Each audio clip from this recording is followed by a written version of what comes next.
Welcome back students and good morning. Next topic is the British conquest in Bengal. Okay. Next topic.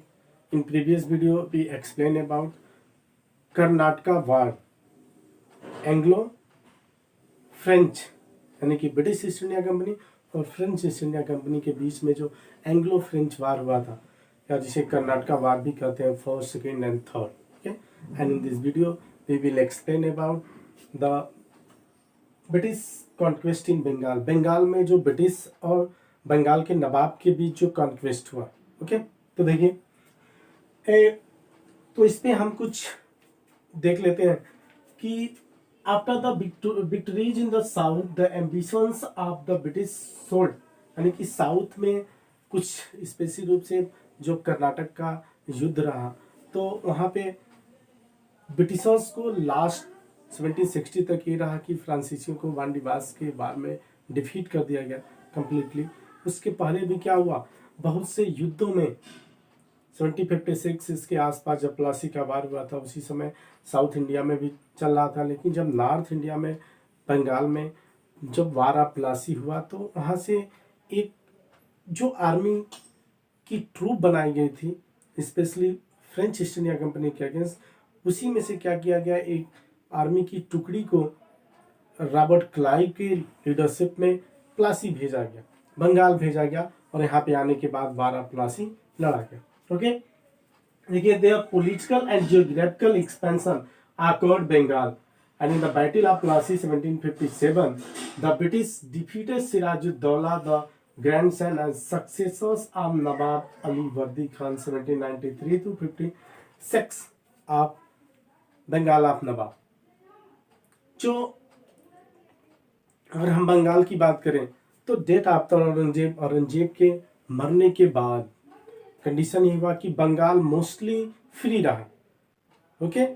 और Bengal free रहा. Last में जो वहाँ का governor था उसे डिफीट करके नवाब अलीवर्दी खान ने क्या किया, अपने को काफ़ी स्ट्रांग किया. नवाब अलीवर्दी खान जो था यह बंगाल का बिहार का सूबेदार हुआ करता था. ओके. बाद में चल के 1741 के आसपास इसने जो सरफराज खां था उस समय बंगाल का नवाब था उसको डिफीट किया और टोटल बंगाल को अपने कंट्रोल में ले लिया.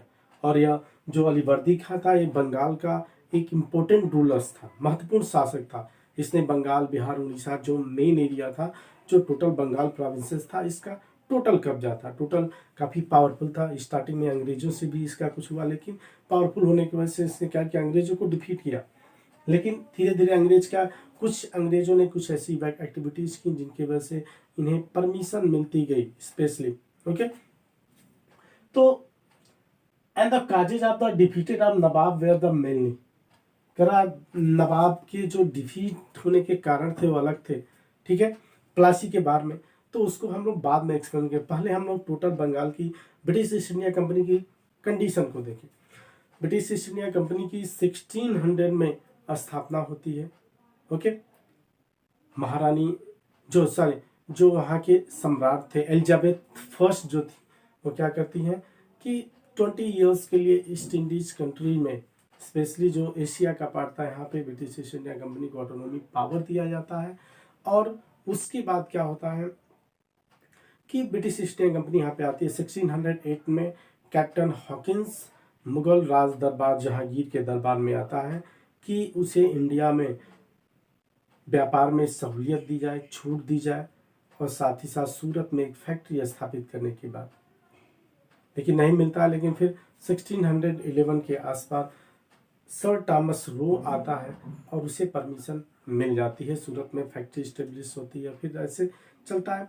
1651 के आसपास बंगाल प्रोविंस में ब्रिटिश ईस्ट इंडिया कंपनी की फर्स्ट फैक्ट्री को स्टेब्लिश किया जाता है हुगली में वहाँ पे फर्स्ट फैक्ट्री को स्टेब्लिश किया जाता है. इसके बाद जो सिलसिला चलता है वह आगे चलता रहता है.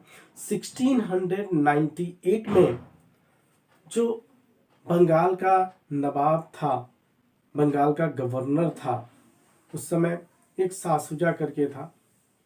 और फिर मुगल बादशाह से भी परमिशन मिल गई. सासुजा ने क्या किया कि 3000 एनुअल इनकम लेके, पैसा लेके, और बंगाल, बिहार और उड़ीसा में फ्री ट्रेड, यानी ब्रिटिश ईस्ट इंडिया कंपनी पे कोई भी टैक्स नहीं लगेगा और इन्हें फ्री ट्रेड प्रोवाइड कर दिया गया, यानी कि बिना टैक्स पे किए हुए बंगाल, बिहार और उड़ीसा, जो उस समय बंगाल प्रोविंसेस में आता था, ब्रिटिश ईस्ट इंडिया कंपनी व्यापार कर सकेगी।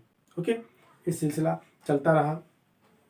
1716 के आसपास जो फर्रुखसियर था, फर्रुखसियर ने क्या किया, बंगाल, बिहार और उड़ीसा की जो रेवेन्यू पावर होती है, दीवानी पावर, या ईस्ट इंडिया कंपनी को हैंड ओवर कर दिया। इससे ईस्ट इंडिया कंपनी क्या करने लगी, कुछ टैक्स वसूलने लगी। फिर ऐसे चलता रहा।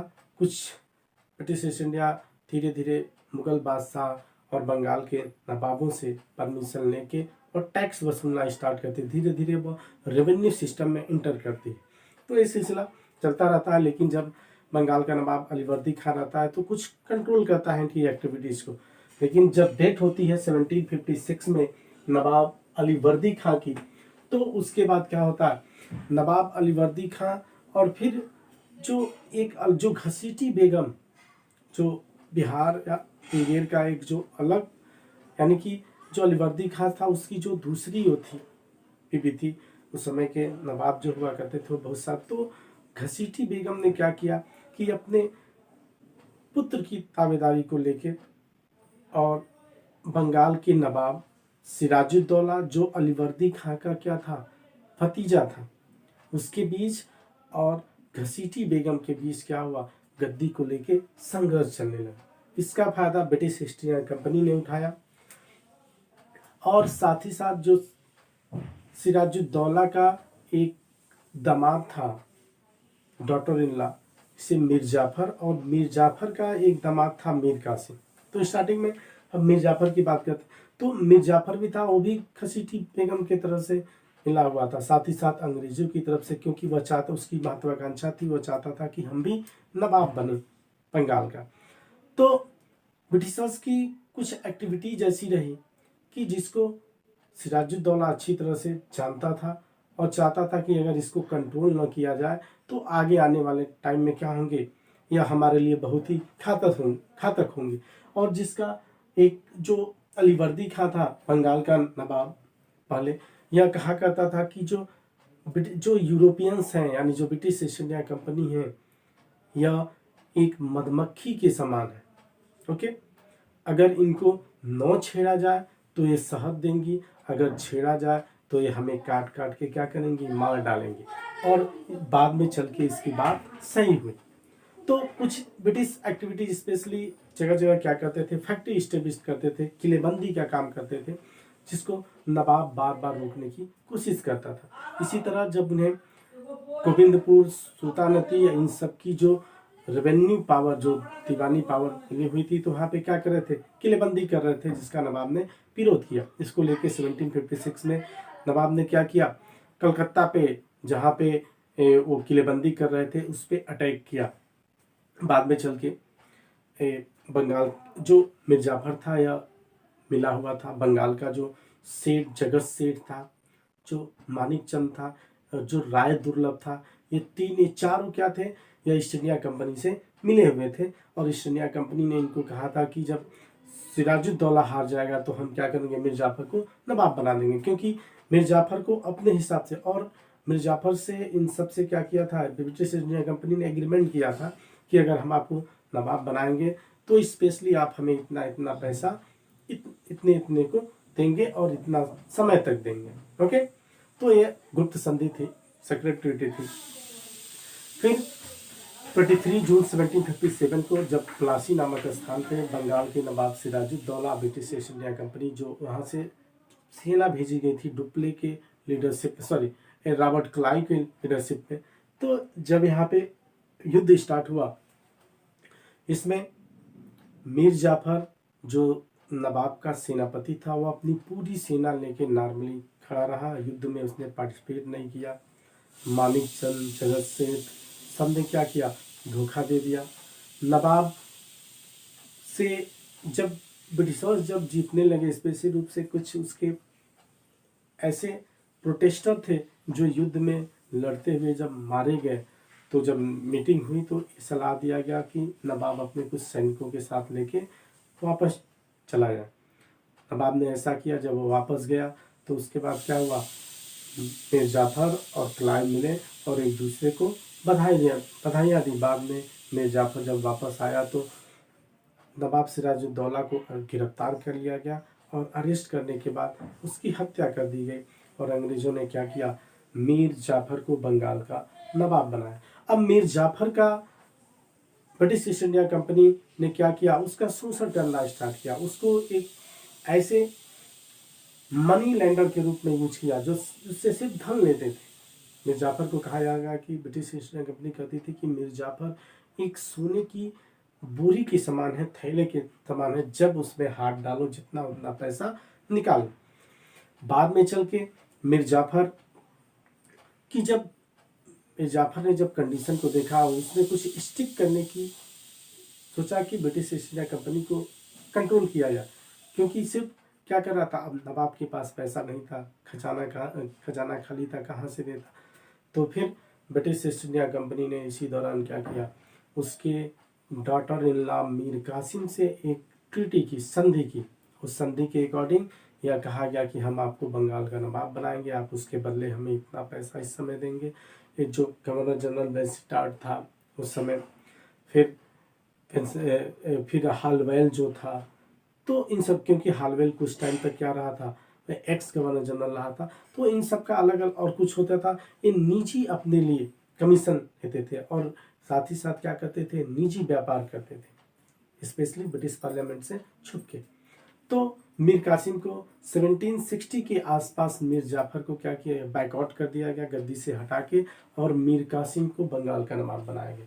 चूंकि मीर कासिम ने स्टार्टिंग में तो हेल्प किया, लेकिन जब टोटल एक्टिविटीज को देखा इसने, तो चूंकि वह काफी एबल रूलर्स था, योग्य शासक था, तो उसने क्या किया, अब ब्रिटिश ईस्ट इंडिया कंपनी और ब्रिटिश जो अधिकारी थे, ब्रिटिश जो ट्रेडर्स थे, उनको अब कंट्रोल करना स्टार्ट किया, जिसका लास्टली रिजल्ट ये हुआ कि 1764 का वारा बक्सर हुआ। तो देखते हैं हमने the causes of the defeat of the Nawab were mainly the British had entered into the conspiracy with the Mir Jafar. Okay, Mir Jafar के प्रति कॉन्स्पिरेसी किया गया and the commander in chief, Mir Jafar ने क्या किया, चीटिंग किया नवाब के साथ, and commander in chief of the नवाब Sirajuddaulah the dubious role played and the local financier called the Jagat Seth Hamid Chand and Rai Durlab, इनका भी क्या रहा, काफी गलत रोल रहा। In the time of the Mir Jafar, the British first openly started misusing the trading privileges granted to them by the Nawab of the Bengal। यानी कि एक चीज था, दस्तक ये था कि दस्तक जो बंगाल के नवाब मीर जाफर था, और फिर जो सिराजुद्दौला था, इसने भी ब्रिटिश ईस्ट इंडिया कंपनी के लिए एक दस्तक जारी किया था कि उस दस्तक को दिखा के ब्रिटिश ईस्ट इंडिया कंपनी क्या कर सकती थी, बंगाल, बिहार और उड़ीसा में व्यापार कर सकती थी, उनको कोई टैक्स नहीं देना पड़ता था, जिसे चुंगी टैक्स करते हैं डिफरेंट प्लेसेस। तो ब्रिटिशर्स क्या करते थे, इस दस्तक का मिसयूज करते थे, और इस दस्तक पे भारतीय व्यापारियों के जो माल होते थे उनको भी क्या करते थे, वो कर देते, अपना निजी व्यापार भी करने लगे ब्रिटिश ईस्ट इंडिया कंपनी के अधिकारी।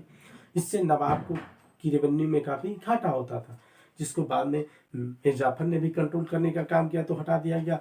फिर मीर कासिम ने भी इसको कंट्रोल करने का काम जब किया, जब उसने अड़ंगा लगाना स्टार्ट किया, हस्तक्षेप करना स्टार्ट किया, ब्रिटिश एक्टिविटीज को कंट्रोल करना स्टार्ट किया, तब फिर प्रॉब्लम हो। फिर क्या किया, अब मीर जाफर पे एक आरोप लगाया गया कि मीर जाफर अवध की नवाब शुजाउद्दौला और मुगल बादशाह शाह आलम द्वितीय से मिलकर ब्रिटिश ईस्ट इंडिया कंपनी के खिलाफ क्या कर रहा है, कॉन्स्पिरेसी कर रहा है। बाद में चल के 1764 के आसपास जब टोटल ये हो गया कि अब मीर जाफर को हटा दिया जाएगा और मीर जाफर की हर एक्टिविटीज को कंट्रोल किया जाने लगा, तो रिजल्ट ये रहा कि बंगाल के नवाब मीर कासिम, अवध के नवाब शुजाउद्दौला और मुगल बादशाह शाह आलम द्वितीय में एक एग्रीमेंट हुआ, और इनकी ज्वाइंट आर्मी ने 2 अक्टूबर 1764 को बिहार के बक्सर नामक प्लेस पे युद्ध हुआ इनके यानी इनकी ज्वाइंट आर्मी और ब्रिटिश ईस्ट इंडिया कंपनी के बीच, जिसमें क्या हुआ, ब्रिटिश ईस्ट इंडिया कंपनी की जीत हुई और बंगाल के नवाब मीर जाफर, मुगल बादशाह शाह आलम द्वितीय और शुजाउद्दौला की हार हुई। इसके बाद क्या हुआ कि शुजाउद्दौला के कंट्रोल में जो इलाहाबाद और कड़ा के डिस्ट्रिक्ट थे, जो एरिया था, वह ब्रिटिश ईस्ट इंडिया कंपनी ने क्या किया, अपने ले लिया और मुगल सम्राट को दे दिया है। और साथ ही साथ 1765 में ट्रीटी ऑफ इलाहाबाद हुई, इलाहाबाद की संधि हुई और इस संधि के अकॉर्डिंग डिफरेंट चेंजिंग हुई, जैसे कड़ा और मालिकपुर को उसको दे दिया गया। फिर टोटल पावर जो था वो अपने रेवेन्यू पावर अपने कंट्रोल में, यानी कि मुगल सम्राट ने बंगाल, बिहार और उड़ीसा की रेवेन्यू पावर को, टैक्स वसूलने की responsibility British East India company को दे दी इसके अकॉर्डिंग। और इसके अकॉर्डिंग ये हुआ कि बंगाल में डायरकी सिस्टम को अप्लाई किया गया, जिसे द्वैध शासन, यानी कि जो रूल लॉ एंड ऑर्डर का काम था उसे तो नवाब देखेगा और जो रेवेन्यू टैक्स, जो पैसा कलेक्ट करने का काम होगा, उसे ब्रिटिश ईस्ट इंडिया कंपनी करेगी। ओके, तो ये रहा आपका 1760 में मीर जाफर रहा। तो इसमें देखिए son in law and Mir Qasim nawab जो मैंने बताया उसी का एक्सप्लेन है। लास्ट में बैटल ऑफ बक्सर हुआ 1764 में and this company ultimately own, और जिसमें कंपनी की जीत हुई थी। तो ये बंगाल की कंडीशन रही और इलाहाबाद की संधि के बाद क्या हुआ, बंगाल, बिहार और उड़ीसा की revenue collection power British India company के पास हुई और लॉ एंड ऑर्डर की रिस्पॉन्सिबिलिटी मीर जाफर। फिर उसके बाद मीर जाफर को, मीर कासिम जब युद्ध में जब उनकी ज्वाइंट आर्मी डिफीट हुई तो फिर मीर जाफर को बंगाल का नवाब बनाया गया और मीर जाफर को एक कठपुतली के रूप में फिर से रखा गया। तो अब नेक्स्ट वीडियो में हम लोग नेक्स्ट पॉइंट ये रहेगा कि अब इसी एक्सपेंशन में ब्रिटिश ईस्ट इंडिया कंपनी के अभी स्पेशली एंग्लो मैसूर वार को एक्सप्लेन किया जाएगा नेक्स्ट वीडियो में, नेक्स्ट टॉपिक रहेगा। ओके, तो thank you, have a nice day.